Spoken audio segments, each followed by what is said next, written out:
Hey everyone, welcome to our small footprint. My name is Nyssa, and if you're new here, we are a large family living off-grid in Australia. Now, part of the whole thing of the channel and the reason I started the channel in the first place was the way that we shop and eat. So we shop somewhere between every month to every 3 months. We've done some various different lengths of time throughout the last few years, and we were going every sort of 12 weeks for a little while there, but we were finding it difficult at the 12-week mark because of fresh food and the quantity that would be required each time we went and things like that. So we did start bringing it back in, especially over the summer months when the fruit is more prevalent, so space-wise getting discounted fruit and things like that. It has been 7 weeks since the last shop. By the time I get back, it'll have been a 7-week period. I had to try and line things up with Christmas, but also with the budget. So because we shop so irregularly, the shopping costs, somewhere between $2,000 and $4,000 per shop, and I have to have that money available to be able to do that. So sometimes I have to drag things in and out depending on what comes up to be able to afford the groceries. So then timing ends up a bit different, but also because of Christmas. So the next shop is 6 or 7 weeks, I think, and it's a couple of weeks before Christmas is the last shop of the year. And I always like to have one pretty close to Christmas just in case I want to buy anything out of the ordinary, but also because this shop I will probably do the flyers are really bad today. I will probably do some short lay-bys and then pick them up closer to Christmas for Christmas type stuff. I do normally have most of my Christmas shopping done by now. We don't go particularly big on Christmas, and we tend to save things up to buy. I'm one of those mums who someone says, oh, we need another Xbox controller, and I go, oh, yeah, Christmas is only a couple of months away. Which is something that's been requested. Apparently there is a 4-player game and we only have 2 Xbox controllers, so they want extra Xbox controllers. So that is on the list for Christmas. But yes, I tend to do that a little bit, I tend to save things up that they might need or want throughout the year. It's in the second half of the year, and then hold them until Christmas if I can, if it's not going to, cause any problems. So we're fairly practical about Christmas, but we always try and do some stuff that they don't always get to. We do quite a bit of lollies and things like that because that's something new. We do a lot of baking over Christmas, and so I have to plan these 2 shops around those things. So the kids would like to make a gingerbread house this year, so I might have a look at some kits, but we might make our own. We will see how we go. It's very warm over December for baking, which is part of the problem that we tend to put it off. We always talk about all these things that we want to do over Christmas, over that December month.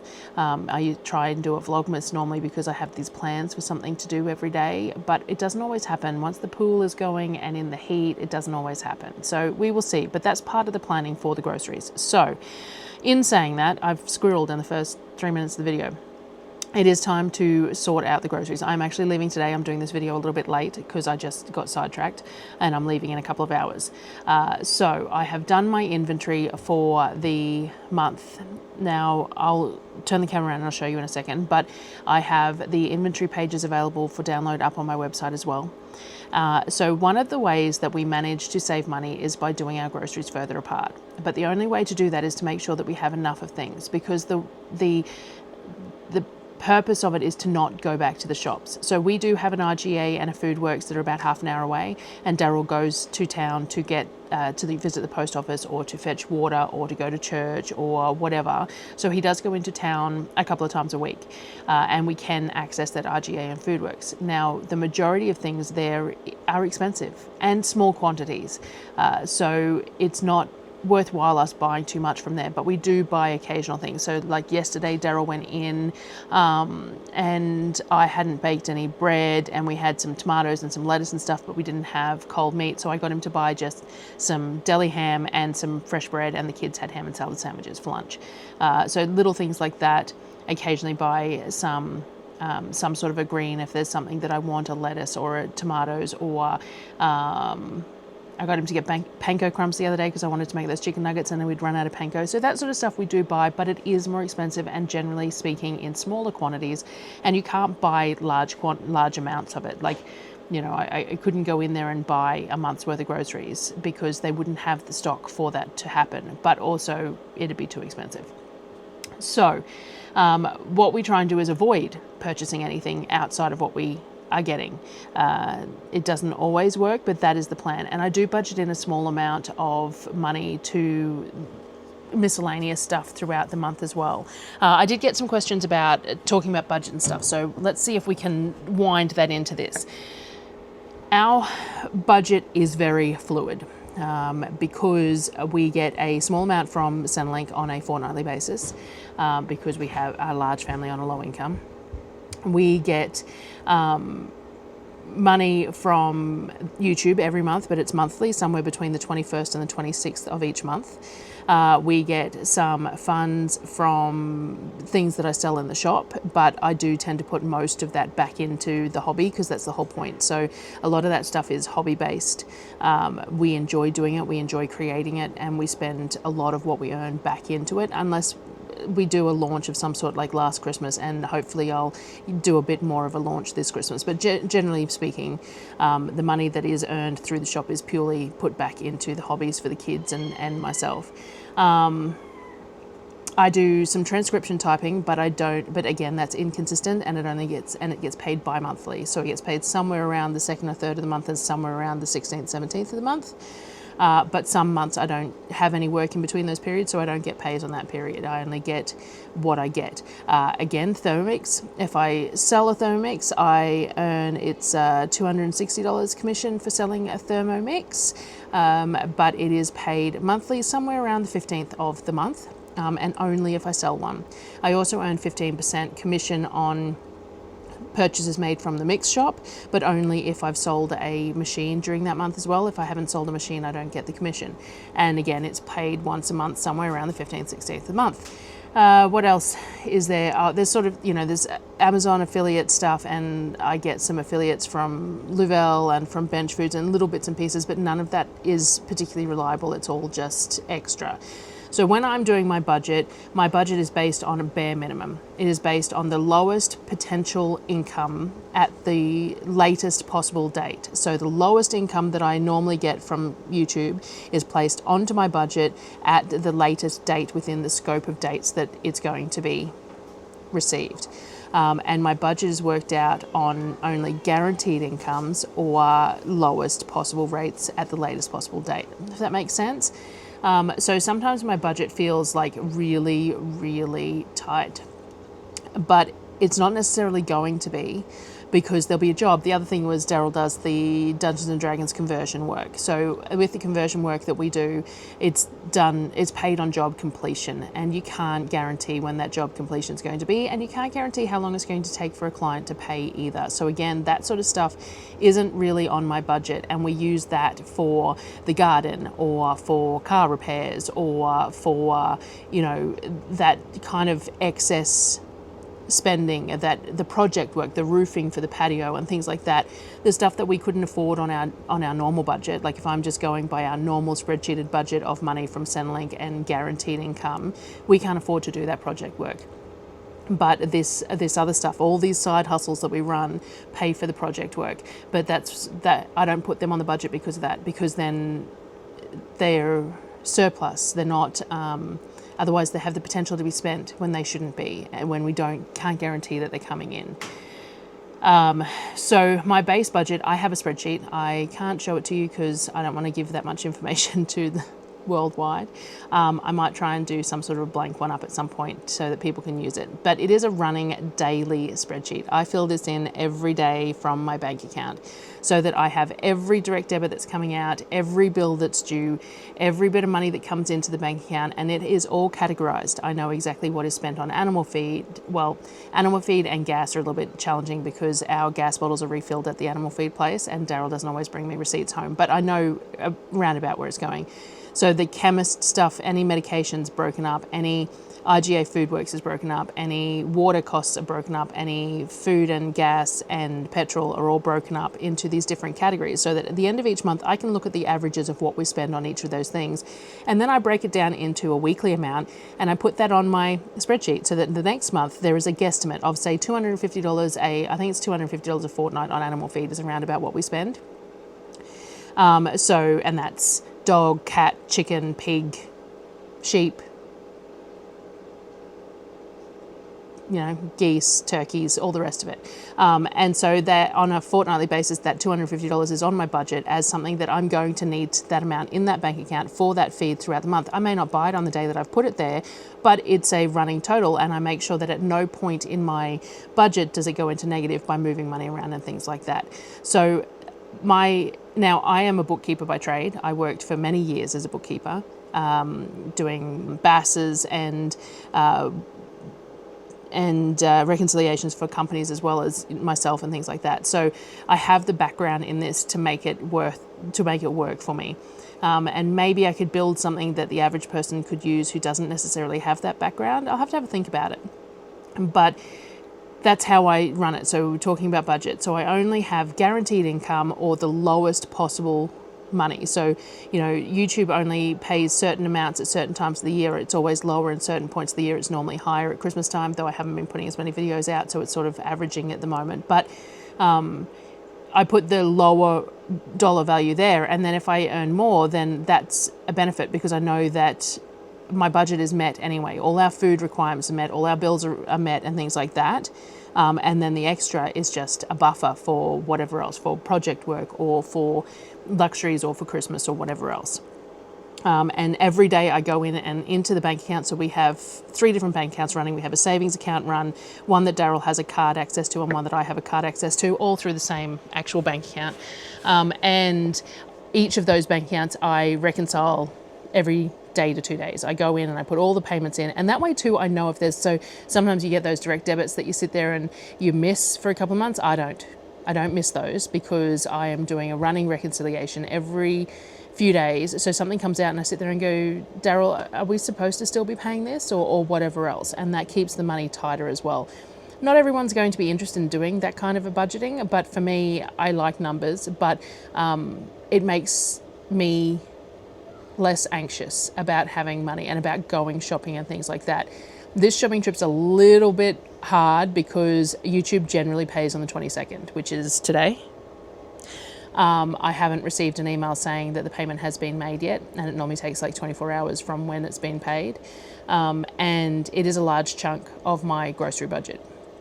So hopefully it all gets sorted and it's through by Friday, which is when I pay for Costco, and that's when the largest chunk is normally paid, sort of thing. And YouTube pretty much covers that Costco payment. So we will, fingers crossed. But yes, that's how we budget it. So any project work that we do, because I do get comments on occasion about money spent and things like that, and that we hold the budget. Like, I am a frugal person at heart. But part of that is that I don't want to spend money unnecessarily. It's not that I don't want the luxury items, and it's not that I don't want the kids to have everything that they want.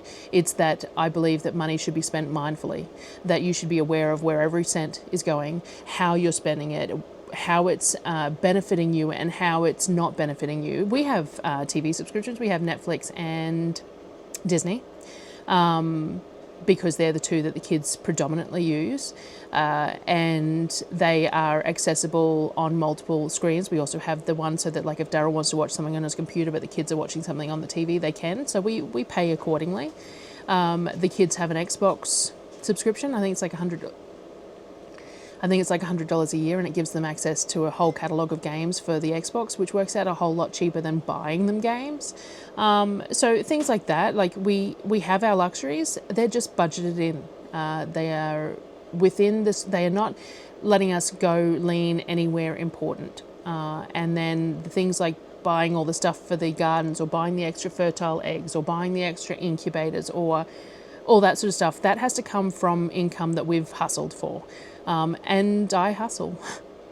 I work extremely hard to do what we do, to have the ability to eat the food that we do.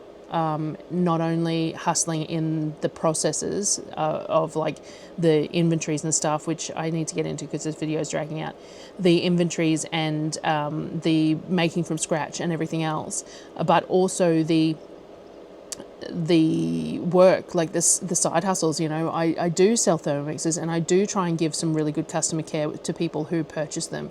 I do YouTube, which takes a lot of hours, which is why I've only been doing a couple of videos a week, because it's just been eating time. And then I do product design and try and sell those sorts of things. And yes, I enjoy it, but it's also part and parcel of earning income. Then we do the D&D conversion type stuff, which I do a lot of the data entry. I don't do much of the fun stuff. It's all the data entry and stuff, and I'm good at it, and it earns us money. Transcription typing, I hate typing. But I'm good at it, and it earns us money. So I do all these things to allow us to have the lifestyle that we have. Not to mention that we have extraordinarily low overheads. My mortgage repayment is tiny, and the only reason we have it is because of circumstance with, you know, our world falling apart and the bankruptcy and having to buy the property back and things like that, and then having cars die and having to borrow for cars, all that sort of thing. But it's still it's significantly small overhead compared to even rent these days. So I'm very lucky in that sense as well. So we manage, and we manage quite well considering, but I do put it down to the effort put in to do so. The budget it's like it's a part-time job. It's maintaining that, understanding that, and controlling that is definitely time consuming, but I feel like it's worth it. It's a bit like the shopping. I feel like the time and effort required to do the monthly shopping is worthwhile, and I wouldn't keep doing it if it wasn't. And I do enjoy going down. So I'm going down today for the next 2 nights, and I'm going to thoroughly enjoy not being here for 2 nights. As much as I love living like this, and I wouldn't choose any other lifestyle. I pretty much don't leave the house other than to go shopping. I'm not much of a people person. I do struggle a little bit with some anxiety, and I do struggle a little bit with stress of the unknown. The fact that I have aphantasia means that I dislike going anywhere I don't know, because I get really anxious. I get frustrated. I don't remember landmarks. I don't remember anything like that because I can't picture them. So if going through those tunnels in Brisbane are just nerve-wracking for me, because the GPS cuts out. I have no idea how far into a tunnel I am. I can't remember which turn-off I'm supposed to take. It's not my forte. So when I come and do groceries, I tend to do the same pattern every time, which works. And I stay close to home. I try and, you know, it's the way I like to live. And it means, though, that when I do go and stay at mum's, I do enjoy that as well. But anyway, so it has been 7 weeks. I did my inventory like I normally do. Let me try and get you set up so that you can have a look at what I do. The glare is always an issue. And I did try screen sharing at one point, but it just didn't work for me because I couldn't point at anything. So we have our inventory sheets. We do these every month. And I have a base model of them that I then delete the haves and the needs column, leave the base and I do alter them sometimes. I've got this color coding here, which to a degree I stick with and sort of don't. The dark pink is stuff that's normally from Coles and Woolworths. The light blue is normally from Aldi. Green is Big W, and the darker blue is from Costco, generally speaking. I do alter this as I need to.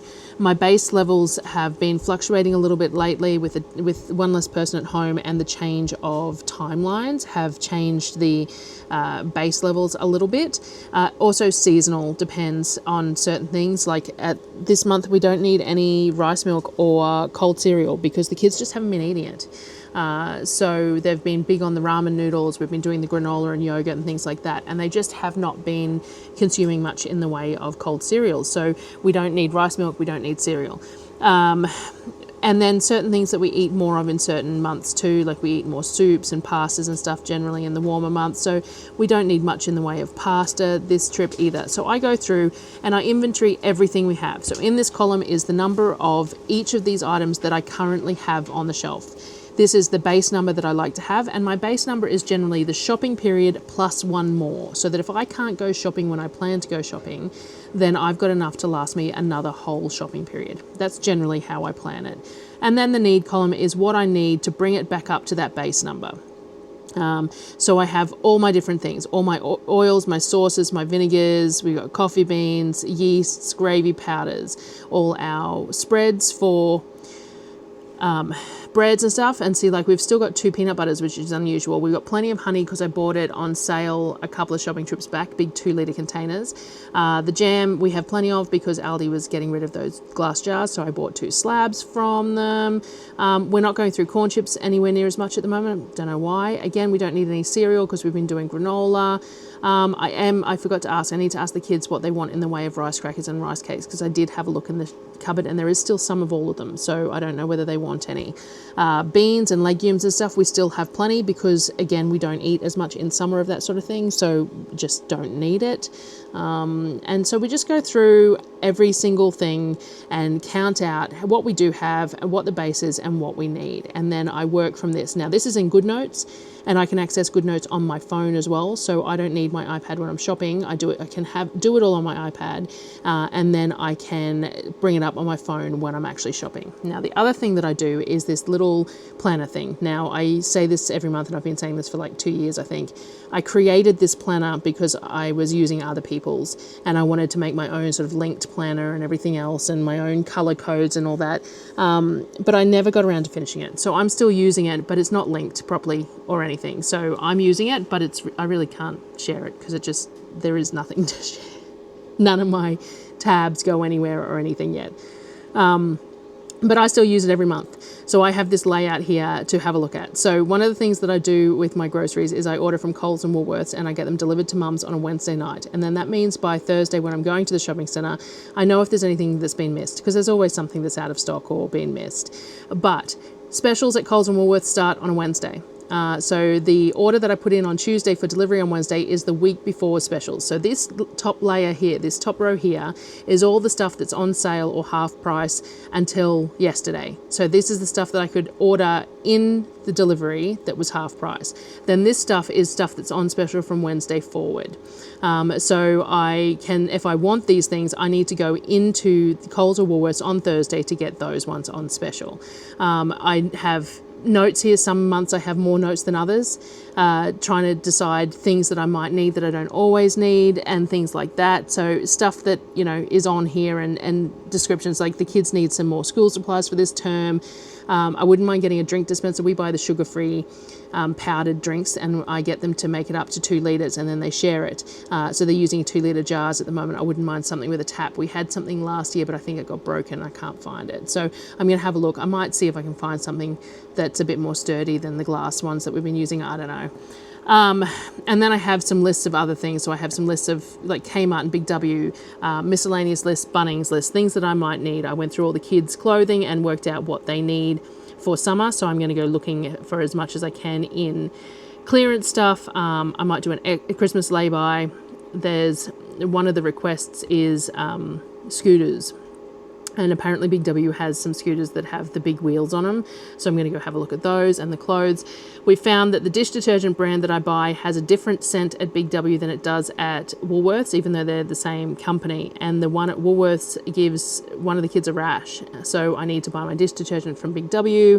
Kavik's Wi-Fi adapter is broken, so I need to get him a Wi-Fi adapter.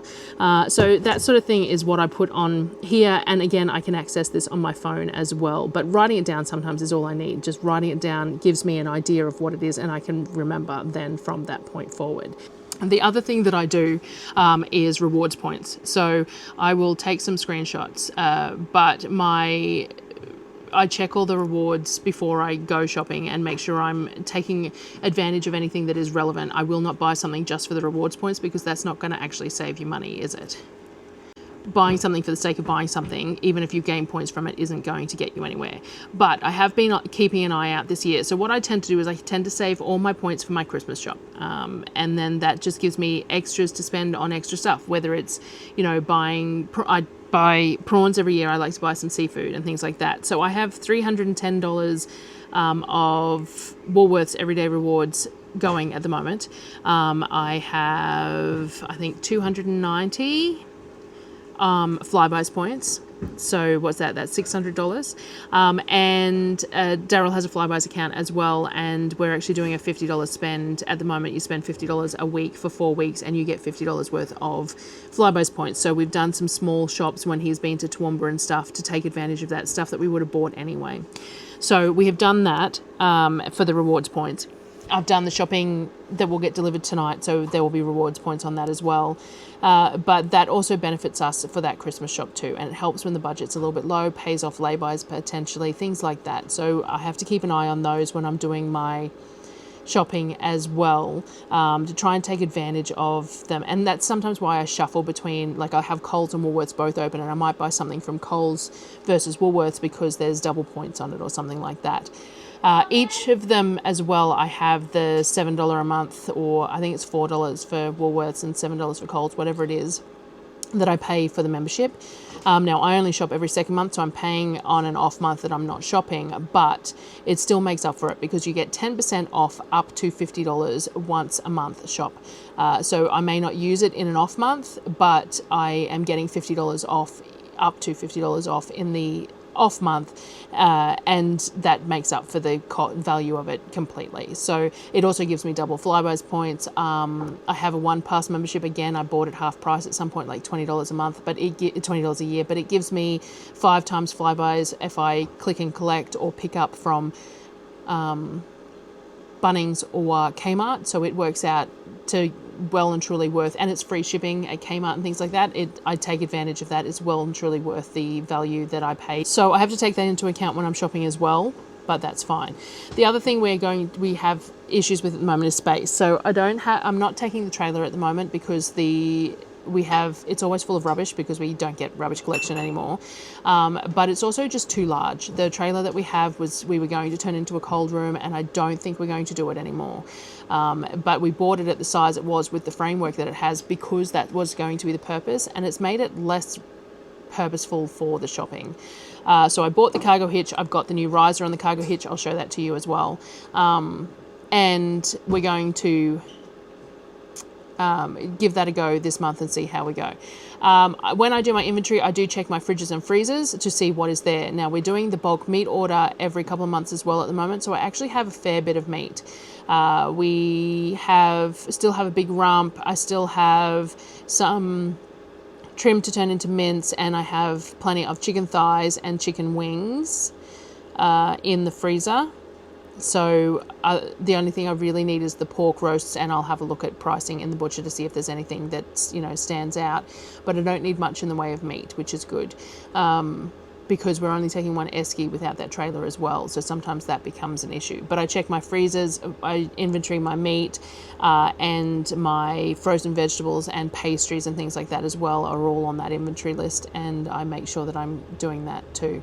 Storage wise for the bulk food, people ask all the time, but whenever I try and show, I also get a few comments about the state of the place. We still have an outdoor kitchen, and things get cleaned, but you wouldn't know it. Honestly, it's just the way it is. And we're used to it. And sometimes I get so frustrated with it, but most of the time it's just part and parcel of the way we live, and it's life. We have big black totes that we store all our pastas and things like that in, coffee beans, pastas, rice, things like that. And then we have the big handy barrels. I'll put a picture here of them. The big handy barrels from Bunnings that we use for our flours and things like that. They are a 35 litre storage, food grade storage bucket. The lids are a little persnickety, but that's not necessarily a bad thing because it means that they also don't get anything in them. I have only ever had one problem with pantry moth, and that probably came in the bag that went in there. So I haven't been getting anything coming into it once they've been closed up and they're sorted. I do not really have enough room in my freezer to freeze things before I store it, but we do go through things pretty quickly, and I try not to put things in a place that they can potentially contaminate other things. So, so we have big black tubs. We have some open shelves that have glass jars on it, which is why my glass jars always look filthy. And then the big white and blue barrels, and then we have two chest freezers and a fridge. They are all the 500 litre hybrid ones, so they can be fridges or freezers depending on what you want to use them for. So we make do.